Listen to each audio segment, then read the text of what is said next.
MiWeek contributors, Nolan Finley, he's the editorial page editor of the Detroit News, and of course Stephen Henderson of WDET and American Black Journal. Guys, it's always good to see you. And welcome back to the show, Dave Dulio. He is the chair of the Poli-Sci department at Oakland University, author of 9 books, Dave. I was impressed when I saw that in your bio, and his specialty is in campaigns and elections. It's good to have you back on the show, Dave. Nice to be back, thanks. And Sheila Cockrell, former Detroit City Councilwoman and founder of Citizen Detroit, which is working to increase civic participation and engagement in the city by getting voters informed. Sheila, welcome back to the show. It's good to see you. All right, I think we have the right people in place for this conversation today. But Sheila, I'm going to start with you. Give us an idea of kind of some of the candidates you've brought through with Citizen Detroit and people that you're getting in to be able to understand what they're voting for. My sense is there's a level of interest and sense of wanting to be engaged that's much higher than I've seen in many years. Actually, the time it feels the most close to was the beginning of the movements in the late 60s and early 70s. The nascent period of people sort of figuring out personal action was really an important next step. We did a state representative speed dating forum. We had 41 candidates show up for the 10 districts that represent part of Detroit. It's really amazing. You know, I've never seen this. I do candidate questionnaires for our endorsement process. Have never seen so many candidates for legislative races than this year. Every single race has multiple candidates. That's unusual. So we're seeing a lot of candidates. We're also hearing now that a lot of absentee ballots have gone out more than last time. And we're also looking at the amount of money, Dave, that's being spent in this primary election. Even taking a look at the governor's race, they're spent more than they spent before. How would you kind of assess where we are in this midterm election, and is this a different primary than we've seen before? For the reasons that were just mentioned, it is a little different than in previous years. I don't think that the amount of money that's spent makes it all that different. We've, for decades, seen an increase in the amount of money spent each election cycle. The data about the number of absentee ballots that have been requested, the increase in absentee ballots that were requested and returned, I think is interesting. Part of it is just an uptick in the number of registered voters overall, but I think it does speak to the enthusiasm and excitement that's out there among at least a portion of the electorate going into campaign season. Stephen, how would you characterize what we're looking at? So, you know, I had a conversation about this the other day, and I sort of came to the space where we were wondering about Trump's effect on people's interest in politics and in running for office. And maybe this is an upside to the chaos that he's introduced into the sort of political dialogue. But it does seem like people are more engaged. They're more interested in learning about candidates and knowing what they're voting for, and more people seem to be interested in trying their hand at governance. And you know, there aren't going to be a lot of things, I think, in 10 or 15 years that we look back and say, oh, this was a good thing that Donald Trump did. But this may be a beneficial effect of some of the uncertainty he has injected into the process. And that, I think, goes along the lines of something that you've said, Nolan, in the past couple of weeks, that this is going to be really a referendum on where people stand on Trump in this midterm election. Oh, I think clearly the congressional races are. You see every single Democratic candidate advertising saying, I'm going to go to Washington and fight Trump.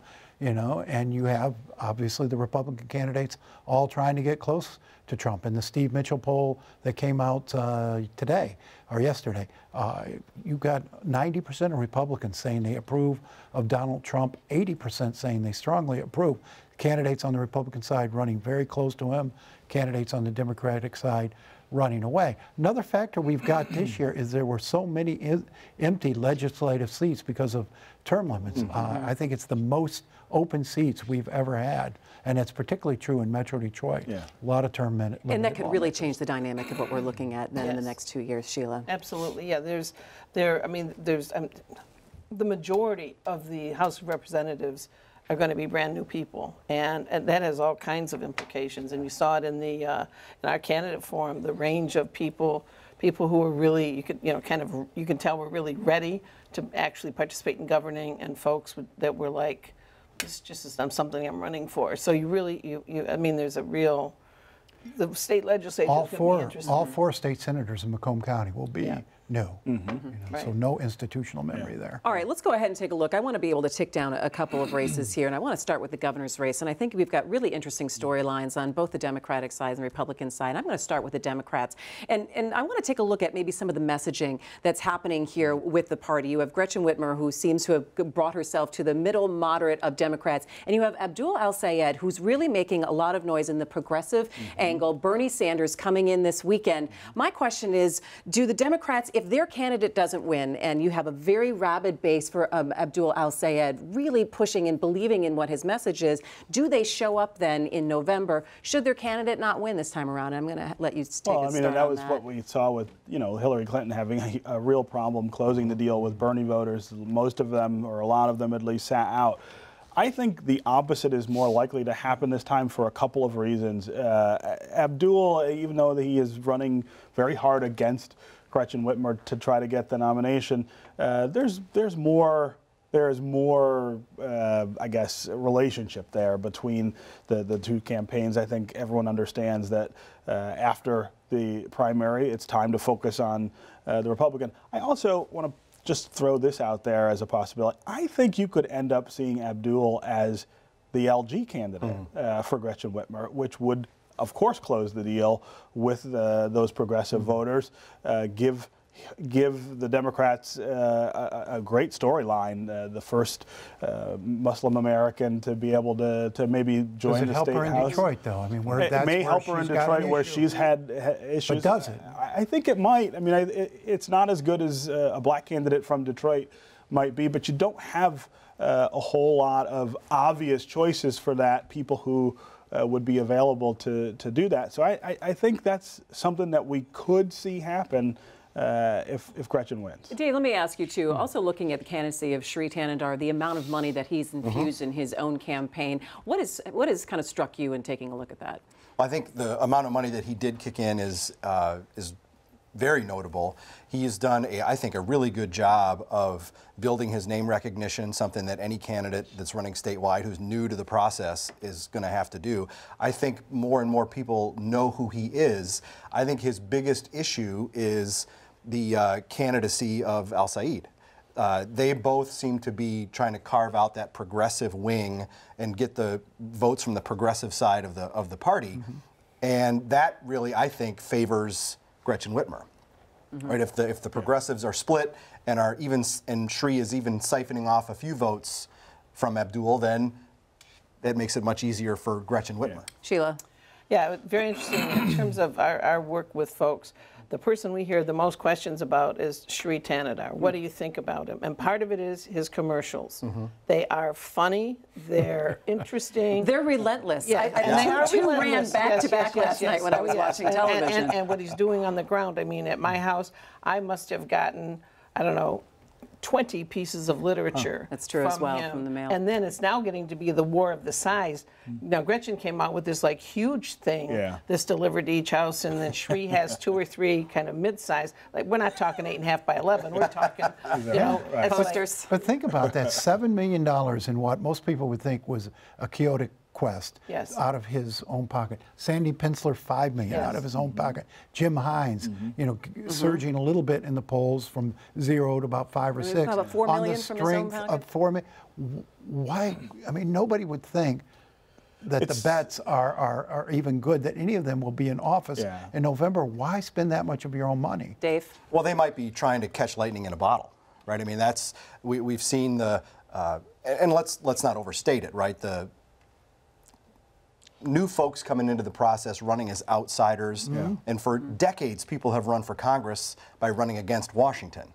But there does seem to be something different about it this time, maybe more folks injecting themselves, trying to capitalize on the success of Trump, where he was able to run as an outsider. And maybe folks are trying to say, now here's my chances. But the difference there is that Donald Trump didn't spend hardly any money, right? I mean, that was about this He's been building his name recognition since the 80s. I mean, he didn't have to pay But still, for that. It was incredible to think how little he spent. Right, I'm not sure that money is the key to all of that. And I also always worry about people who want it so badly that they're willing to spend that kind of money. They get there often and are really disappointed at how little the they can job do. looks like what they Right. thought. How Dave little Trott- you can do. how he Dave can Trott's actually a do. perfect Right. example. Dave Trott is Yeah. a really great example. All right, well, of let's that. go ahead and take a look at the Republicans. We've had a lot of back and forth. And Nolan, I'm going to start with you for a little bit of perspective between Brian Calley and Bill Schuette.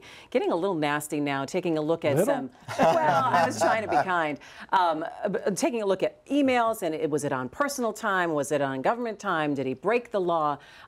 There seems to be still a very large gap, though, if you believe the polling. And that's another question that we can Right. debate, quite honestly. The Mitchell poll says 22 points. I don't know where it stands. But no poll is under like 15. No, well, the internal polls show it closer, but they always do. So, you know, but the viciousness of this campaign is what has struck me. Steve spoke about the Democrats coming together and the sense that they will unite, perhaps even put one of the opponents on the ticket. That's not going to happen on the Republican side. They will not come together. I can't see that. They've done all of the Democrats' opposition research for them. It's going to be hard for them now to go into November. The Democratic candidate, Gretchen Whitmer or whomever it is going to have an arsenal provided to her by Republicans. Sheila. Yeah, I mean, it seems to me that the tension between the two of them, I think, is reflective of the tension inside the Republican Party. I think there's the impact of the Flint water crisis on the reputation, the face of that party is really huge, and that it's really affected how people inside are how they're going to create their own new identity. What do you think, Dave? I think that it's Schuette's race to lose. I think that Calley, his campaign suffered right from the beginning with the pretty That crazy weird, yeah. the part-time legislature Right. proposal. So he or should have idea. launched then, as opposed to waiting. If that's what you're saying. And that ad he's done in Detroit, the one, at least the one I've seen in Detroit, that's sort of like Detroit was this like wasteland until yeah. Governor Snyder and he Yeah. put all the lights back on. It's offensive It's on really its bad. face. The messaging isn't. messaging. quite And who is he there. trying to appeal to Yeah, with that narrative? Well, No I one in mean, Detroit is voting in that. Nobody's going to vote for him anyway. Yeah, So you can so- say what you want about Detroit. If you're a Republican gubernatorial candidate, I think, what did Snyder top out at? 10, 12%? 10 to 12, I think it You know, Right. and he's a guy who pumped tons Well, I don't of even energy see why and money talking into about the Detroit city. would help him with the base that he is looking Right, for. in the suburbs, I don't think they care about that. Right. I think it's going to be pretty interesting to see what happens then. I think what you're talking about, the going forward and seeing in September where the Republican Party goes from there. And let's say that Bill Schuette does get the nomination. I always kind of wonder what's next for Brian Calley then. Is that something that he goes private sector and works for a couple of years and then he makes the entree back into political life? If he chooses to. I mean, it took him a long time to decide he actually wanted to do this anyway. So his heart wasn't in it at the beginning. But both of these parties have a huge pivot to make in November because the middle is not where the vast number of voters aren't where either of these campaigns are. Schuette's going to have to decide, if he's the nominee, whether he's going to keep his arms that tightly around Trump, and Whitmer's going to have to decide if she's going to chase the socialist wing of the party still, because that has not much appeal to independents and to moderate Republicans and Democrats. Nobody's talking to them in this primary season. All right, let's go.